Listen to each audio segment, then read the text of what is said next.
হাল্লান প্রায় মরে গিয়ে আগে কিন্তু দুর্গন্ধ চলাফেরা করা না যেত। ডাস্টবিন হিসাবে হাল্লানের ব্যবহার করে।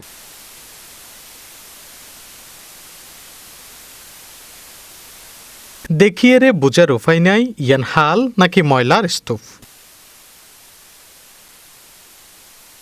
দীর্ঘ সময় পরে হইলেও আপন চেহারা ভাইটে পেকুয়ার অন্যতম কহলকালী এই হাল্লানর।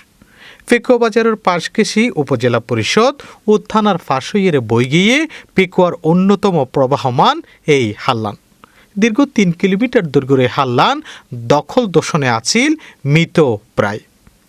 দীর্ঘদিন পর খনন হাস শুরু এদিয়ানলায় খুশি স্থানীয় বাসিন্দকল। হাল্লান ইয়ের সমস্যা আসিলি বড় ঢুকি যেন বাসা বাড়ি এই যেগিন আছে বেগিনে না অপরিষ্কার ময়লা আবর্জনা বেগিন হালত ফেলায়। এ হাল্লান অপরিষ্কার থাকার হানে পানি ঢুকিন না পারে, তো অনার উদিনের মাঝে ফান নিচ্ছে শ্বাসকীয় করি না আরে।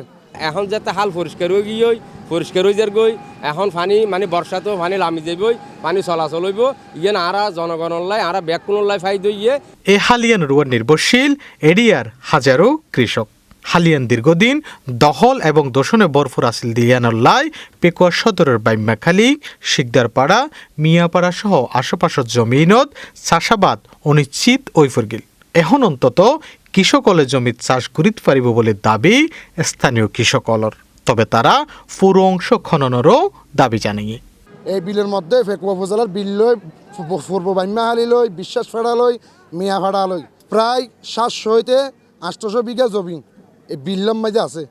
হাল্লাম বেশি অকজু আছিল, তো কৃষি হলো হস্ত পাইয়ে পানি যাতায়াত আছিল দিকে ফাঁসারা আছিল, এখন কিন্তু পরিষ্কার করার পরে এখন পানি হাতে সুবিধা হইয়ে তোলে ফার্নিচার গরিবের এখন সুবিধা হইয়ে তোলে। আগে কিন্তু দুর্গন্ধ চলাফেরা করা না যেত।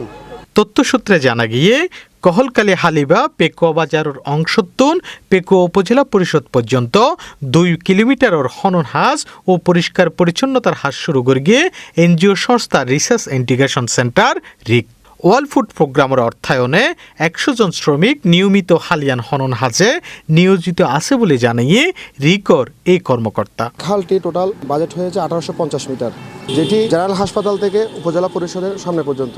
এখানে প্রতিদিন 80 হতে 100 জন লোক গড়ে কাজ করে। আশা করি পরবর্তী মার্চের প্রজেক্ট থেকে মার্চের পরে আমরা বিষয়টি সংযুক্ত করব। দীর্ঘদিন পরে হইলেও এনজিও সংস্থা রিকর মাধ্যমে হালিয়ার খননগড় দিয়ানুল্লায় উপজেলা প্রশাসনের সাধুবাদ ও বাকি অংশ খননের আওতায় আনিবার দাবি জানিয়ে পরিবেশবাদী সংগঠন নোঙ্গর কক্সবাজারের আহ্বায়ক ডক্টর জাকির হোসেন হাওলাদার এছাড়াও সকল নদী উদ্ধারেরও দাবি জানিয়ে। খালটা দখল করে গেছে, অলরেডি দখল মুক্ত করে যে খনন শুরু হয়েছে, এই খননটা যদি পুরোটা কমপ্লিট করা হয়, এখন শুধু বাজার অংশ করলে তো হবে না। বাজারের এই পাশে এই যে উপজেলার পাশ দিয়ে যে খালটা নন্দীরপাড়া পর্যন্ত গেছে, এই খালটা পুরোটাই খননের দাবি জানাচ্ছি। এবং এটার আমি সাথে সাথে এও দাবি জানাচ্ছি, শুধু পেকুয়া না, গোটা কক্সবাজার জেলা প্রশাসনের উচিত কক্সবাজার জেলার যতগুলো খাল আছে, যতগুলো নদী আছে, সবগুলো নতুন করে আপনার পুনরুদ্ধার করা এবং খনন করে এটা আগের অবস্থায় ফিরিয়ে নেওয়ার জন্য জোর দাবি জানাচ্ছি। হিন্দি পেকুয়া উপজেলা নির্বাহী কর্মকর্তা মইনুল হোসেন চৌধুরী হইয়ে তারুণ্যর উৎসবের অংশ হিসাবে পেকুয়ার জনগুরুত্বপূর্ণ কহলকালী হালিবা পরিষ্কার পরিচ্ছন্নতা ও খনন হাজ শুরু হয়ে বাকি অংশও স্বল্প সময়ের মধ্যে খননের ব্যবস্থা করিব বলেও তেই জানাই। আমাদের এখানে পেকুয়া উপজেলায় কহলকালী খালটি খুব গুরুত্বপূর্ণ, যেহেতু এটা বাজারের মধ্যে দিয়ে প্রবাহিত হয়েছে। দীর্ঘদিন ধরে এখানে ময়লা আবর্জনা ফেলে এটা জলপ্রবাহ প্রায় বন্ধ হয়ে পড়েছে দীর্ঘদিন ধরে। সম্প্রতি পরিবেশ উন্নয়নের জন্য তারুণ্য উৎসবের একটি এজেন্ডা হিসেবে আমরা ধরেছি বিষয়বস্তু, যেহেতু আমরা পরিবেশ উন্নয়নকে টার্গেট করেছি, সেই জন্য আমরা এটাকে খালটিকে পরিষ্কার পরিচ্ছন্ন করে রাখার জন্য একটা উদ্যোগ নিয়েছি। পর্যায়ক্রমে আমরা এটা বর্তমানে প্রায় 300 মিটার পর্যন্ত আমরা পরিষ্কার পরিচ্ছন্ন করেছি, তবে এটা পর্যায়ক্রমে আরও প্রায় 1 কিলোমিটার বা 1.5 কিলোমিটার পর্যন্ত এটা আমরা পরিষ্কার করব। দখল দূষণে মরিজন্যা এই হালিয়ান দীর্ঘদিন পর আবার জীবিতই ফিরে এসে স্থানীয়র দাবি, এই জীবিতই ফিরে আইন হালিয়ানোর প্রতি সরকার এবং স্থানীয় প্রশাসন যদি আরও বেশি আন্তরিক নয়, তাহলে এই হালিয়ান আবারও ফিরে যাইব তার মৃতপ্রায় অবস্থা।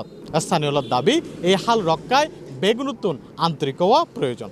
FM Suman, C+, Pekua, Cox's Bazar.